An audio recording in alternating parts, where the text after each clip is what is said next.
La monarquía, a diferencia de la república, ha merecido la atención y el estudio de los más grandes pensadores en la historia de la filosofía política. La monarquía se sabe lo que es.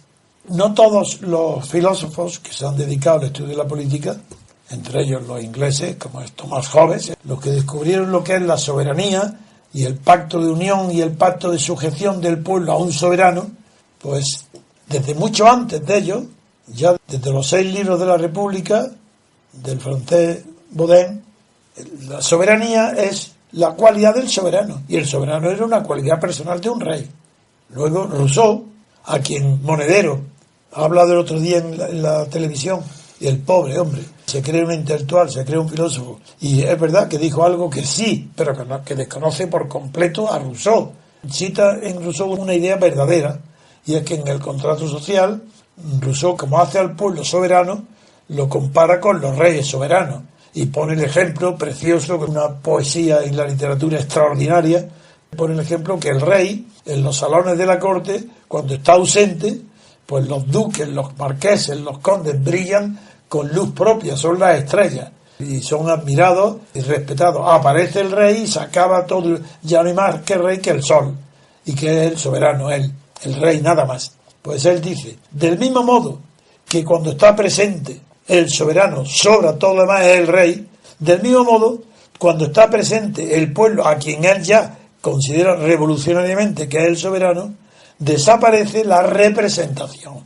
Así como nadie puede representar a un rey en presencia de él, pero en su ausencia sí, lo mismo dice, del pueblo no puede ser representado por nadie en presencia del pueblo, y como el pueblo está presente siempre y en todas partes, de ahí que la representación política del pueblo sea imposible. Pero eso es pura metafísica, porque cuando el propio Rousseau, que esto debería de conocerlo Monedero, el gobierno de Polonia le pide que haga un proyecto de constitución, y lo hace, lo primero que hace es admitir, no, designar, dibujar la estrategia para que el pueblo, mediante elecciones, designe a sus representantes políticos, a los diputados, a las asambleas legislativas. Eso es lo que hace Rousseau.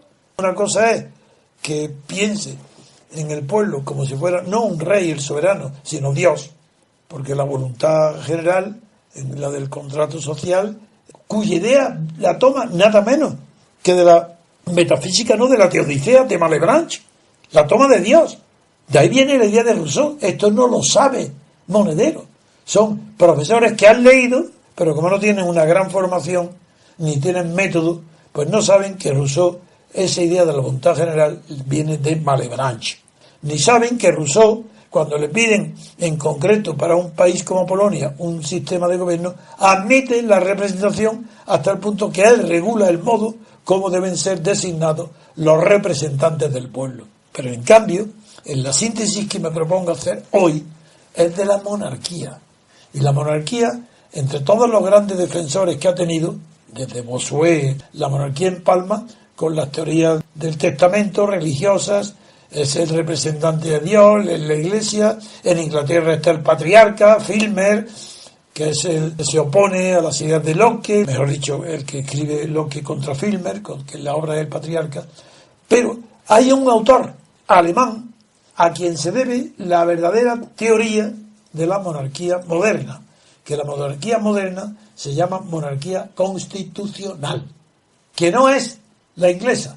La inglesa es la monarquía parlamentaria, y eso sí fue resultado de la Guerra de la Gloriosa y del triunfo del protestantismo, la intronización de la Casa de Orange primero, y luego cuando se queda vacante ya hasta el año 1707 se introduce un nuevo monarca que procede de la Casa de Hannover, el elector de Hannover, el alemán, Jorge I, que no sabía inglés. Se inaugura la monarquía que hay hoy en Gran Bretaña. ¿Y qué monarquía inaugura? Algo muy distinta de la que hay hoy.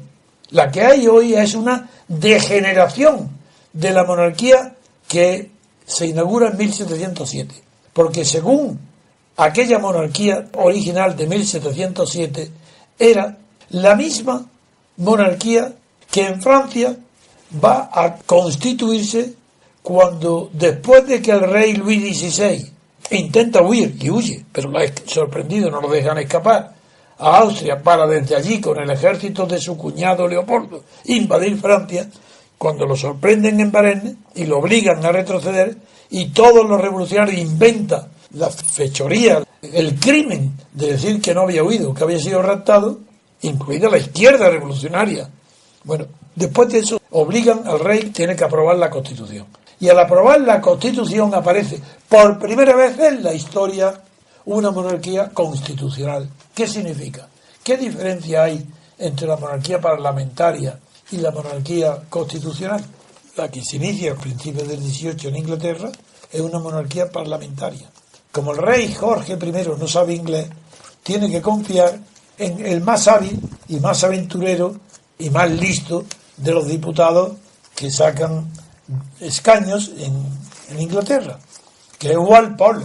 Y Walpole no tiene mayoría, por tanto el rey tiene que designar al primer ministro. La monarquía era constitucional, porque el rey gobernaba. Traen a Jorge I para que gobierne y que el pueblo inglés elija a los legisladores, igual que pasó en la Revolución Francesa luego. Pero después de la guerra los partidos estaban destrozados, no había ningún partido capaz de llegar a tener mayoría. Y el rey no sabía inglés, tuvo que confiar en alguien que parecía que tenía más talento, más habilidad que otros, para confiarle la tarea de formar el gobierno. Y eligió a Walpole. Y antes de que pudiera el rey designarlo primer ministro, el premier, Walpole compró, así literalmente corrompió. Como ningún partido tenía mayoría, se dedicó a hacer una mayoría comprando y ofreciendo cosas que no tenía. Es decir, si me apoyas, a ti tal, si tal, tendrás pues el monopolio del té de la India, el monopolio del algodón de Estados Unidos, de lo que no era Estados Unidos, de las colonias de América del Norte. Fue prometiendo enriquecer a cada uno de los que apoyaran a Walpole. Y ese sistema pasó a la historia con el nombre del Spoil System, que es Walpole, y que Tocqueville luego lo atribuye que Jackson, el séptimo presidente de Estados Unidos, copió la corrupción de Walpole. El rey Jorge I, al corromper el sistema y ser el único que tiene una mayoría corrupta, comprada, Walpole, el rey Jorge I lo nombra primer ministro, porque es el único que tiene una mayoría, el único capaz de tener, sí, una mayoría que apoya al rey. Hasta tal punto era la corrupción tan grande de aquel sistema, que allí se producen dos fenómenos, que luego fueron trasladados en la época de la República de España sin que supieran ni siquiera hazaña de dónde venía esto. En aquella época se inventan dos cosas. Uno, que Bolingbroke, un hombre muy inteligente, muy culto, filósofo político, crea la denominación de oposición leal a su majestad. La crea él, para que no dé la impresión que se oponía a la monarquía. Es lo que se oponía, oposición era a Walpole, y emplea esa expresión que sin sentido ninguno se repite hoy como papagayo, sin saber lo que significa oposición leal a su majestad. Oposición leal a su majestad, que no se sabe a quién lo que significa en España. Y la segunda es Burgos podridos. Se decía en la República, y antes de la República se decía, pero recuerdo porque Azaña lo utilizó, la corrupción que se producía en las elecciones con el sistema del caciquismo, los caciques, y le llamaron Burgos podridos, que es una expresión inglesa creada en la época de Walpole para aquellos municipios que el mar había tragado, que habían desaparecido, que no existía nadie, y sin embargo sus votos enteros de los antiguos habitantes de esos municipios eran los Burgos podridos. Digo esto nada más para que veáis que incluso las personas más inteligentes y más representativas de un alto nivel cultural en España no conocían lo que decían cuando hablaban palabras como esta de Burgos podridos. Pero sigamos la evolución, porque la monarquía inglesa, con esa deformación que sucede, que el amor de los ingleses por el pasado, por la tradición, por repetir, hace que cuando acabe el primer mandato de Walpole, el rey podría haber nombrado o designado primer ministro a otro, porque la facultad de designar le correspondía a él, al rey, no al pueblo, no a los electores. Sin embargo, esa costumbre, esa tradición hizo que repitiera el nombramiento en Walpole, y ahí ya, dos veces elegido, ya se crea lo que se llama en la técnica del derecho político parlamentario, se llama ya parlamentarismo de gabinete, donde ya el rey ya no gobierna. Ya no, el rey ya no puede designar primer ministro, porque él ha creado la degeneración del sistema primero que era constitucional. Esa degeneración, la corrupción de Walpole, aceptada por toda la clase política, transformó la naturaleza de la monarquía inglesa. Ya no es constitucional, ahora es parlamentaria. ¿Por qué? Porque ni reina ni gobierna. En cambio, cuando empezó la monarquía de Jorge I, reinaba y gobernaba. Lo que no hacía era que no legislaba, nada más. Igual que pasó con Luis XVI. Cuando se aprueba la primera constitución, cuando la Asamblea Constituyente francesa termina su labor, el rey designa al Ejecutivo. ¿Recordáis que era él el que designaba a todos los gobiernos de los Roland, del matrimonio, de todos los demás, la derecha? Bueno, pues ese rey tenía el poder ejecutivo, pero la suspensión de la monarquía acabó con la corta duración que tuvo la monarquía constitucional en Francia. Todos estos antecedentes los pongo porque hay que esperar que luego viene en Francia la monarquía burguesa, la de Luis Felipe, que también es constitucional porque nombra al gobierno. Sí, la monarquía que Thiers celebra porque es donde se da a conocer, bien, pero sigue sin existir en la filosofía política un tratado sistemático, filosófico y profundo de lo que es la monarquía constitucional. Y hay que esperar nada menos que a la llegada en la obra que fue publicada en Berlín y que se llama Die gegenwärtigen Parteien in Staat und Kirche, en Berlín, publicado por ¿quién? Pues Julio Stahl, y es Federico Julio Stahl el primero que define lo que es una monarquía constitucional. Voy a decir en qué consiste. Para decir que la monarquía española, en primer lugar, no es parlamentaria, porque la condición primigenia para que sea una monarquía parlamentaria, como lo es en Gran Bretaña, en el Reino Unido, es que los diputados del Parlamento no estén integrados en el Estado, no estén pagados por el Estado, no formen parte del Estado, no sean estatales, que sean representantes de la sociedad civil, de la sociedad gobernada, de los electores. En España no se da esa condición, por eso España no es una monarquía parlamentaria. El Parlamento no tiene personalidad ninguna en España, ni significación política. ¿Cómo va a tener significación los diputados de lista? La significación tendrá el jefe del partido que hace las listas. Un diputado de lista es cero, políticamente nada. Bien, pero en cambio, cuando se habla ya por primera vez de monarquía constitucional de verdad, que es Federico Stael, lo entiende de una manera casi metafísica, pero muy profunda. Desde luego lo reconozco. A mí me influyó completamente estando en el polo opuesto de Julio Stael. Sin embargo, su idea, su manera de conceptualizar lo que es la revolución frente a lo que es la legitimación o la historia, es impresionante. Y yo ha formado mi pensamiento en un orden superior de categorías que no son las corrientes habitualmente en la ciencia, no en la ciencia, sí, en los tratados políticos. Por ejemplo, en Julio Stael distingue, por ejemplo, entre motines y revolución. Incluso la transformación de las monarquías en repúblicas, para Julio Stael, no son por sí mismas revoluciones. Supongamos, por ejemplo, que la monarquía española de Felipe fracasa este sistema nuevo de los pactos, fracasa todo, se hunde y se tiene que ir. Bueno, si continúa el mismo sistema, eso no es ninguna revolución. La república vendrá, sí, como vino la segunda. ¿Es que acaso fue una revolución la segunda república en ideas, en valoración espiritual y en los sentimientos políticos? Sí. En los hechos, pues no hubo un cambio sustancial. Fueron las elecciones de las monarquías. Hablo en sentido profundo. Claro que me dirán, ¿pero qué estás diciendo? Pues sí, lo digo. Que tiene razón Julio Stael, que incluso el cambio de una monarquía por una república necesariamente no implica una revolución. Para que haya revolución tiene que haber un cambio total de la relación, no de dominio, sí, pero con una distinción. Una rebelión, un motín, una revuelta que transforme la forma del Estado. En ese motín, por ejemplo, esa rebelión, que es rechazo de una determinada forma de dominio. En cambio, la revolución no. La revolución lo que rechaza no es una determinada forma de dominio, sino la relación misma de dominio. Esa es la revolución. Como fue la Revolución Francesa, claro. Una revolución pone la autoridad y la ley permanentemente bajo los hombres, en lugar de estar por encima de ellos, como era antes. Sí, claro, esas son las revoluciones.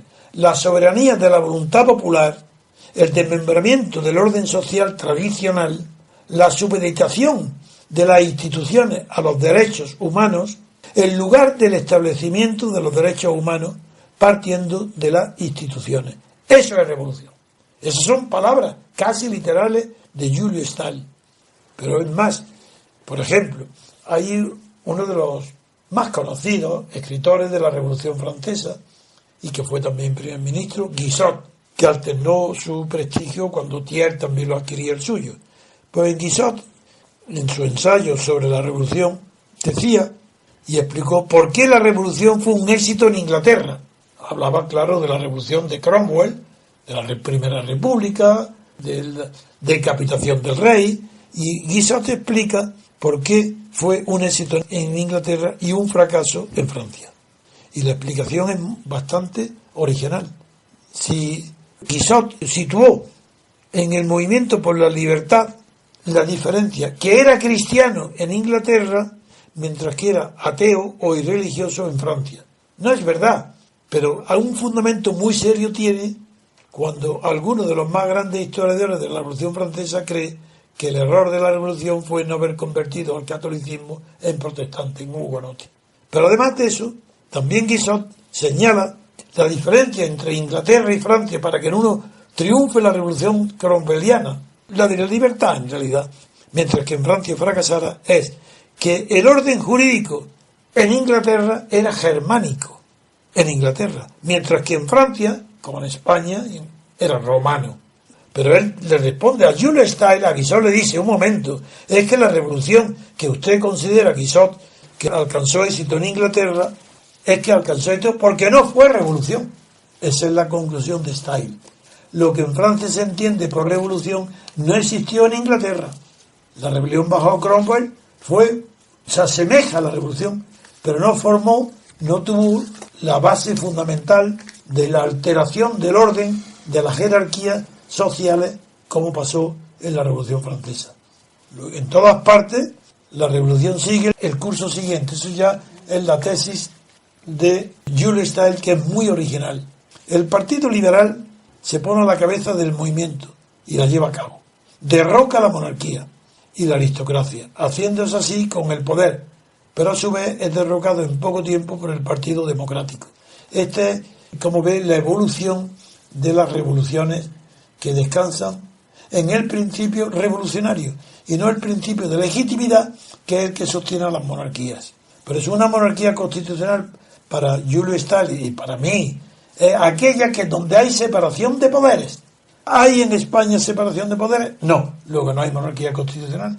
Sería constitucional si el rey, si Felipe VI designara libremente al gobierno y en cambio los diputados legislaran. Ahí habría separación de poderes, no solo en el origen, que uno sería histórico, como es el rey, sin legitimación ninguna basada en la voluntad popular, y otro, el legislador, estaría derivado de la legitimidad del pueblo.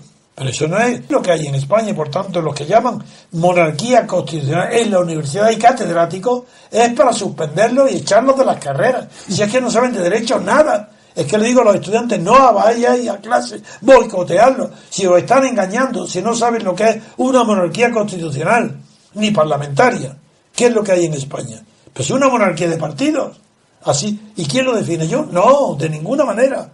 Lo definen los grandes juristas o jurisconsultos, digo grandes, por la influencia que han tenido, no porque sean creadores.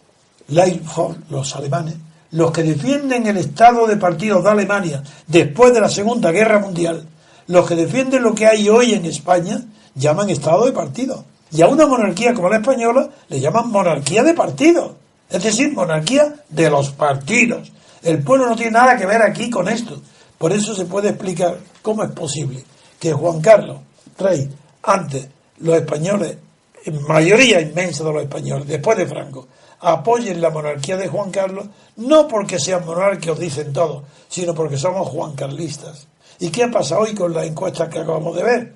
Que hoy Juan Carlos ya no quiere ser visto ni de sombra, ni en película, que desaparezca, sí. En cambio, su hijo, Felipe VI, ahora sí, los apoyan, no porque son monárquicos, sino porque son felipistas. Pero no os dais cuenta del oportunismo y de la mentira superficial que implican todos estos falsos sentimientos, que aquí no hay más que oportunismo y miedo que a la libertad, el miedo heredado del franquismo, pero ¿qué es la socialdemocracia? Sino el miedo heredado al totalitarismo Hitler-Mussolini, que ahora quieren poner valores socialdemocráticos de que dando la coba al pueblo, con demagogia.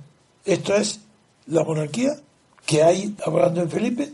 Pues yo quería nada más que recordaros que me sirvió de antecedente la gran dicotomía que para Julio está alumbra el camino entre revolución y legitimación, es decir, tradición. Para Julio está ni más que dos principios, dos motores del mundo, que es revolución y tradición. Y para él solamente es legítimo nada más que lo que está basado en la tradición. Si no, es ilegítimo, es el enemigo número uno de todas las revoluciones y partidario acérrimo de todas las monarquías constitucionales, porque él es quien defiende por primera vez en base filosófica lo que es una monarquía constitucional.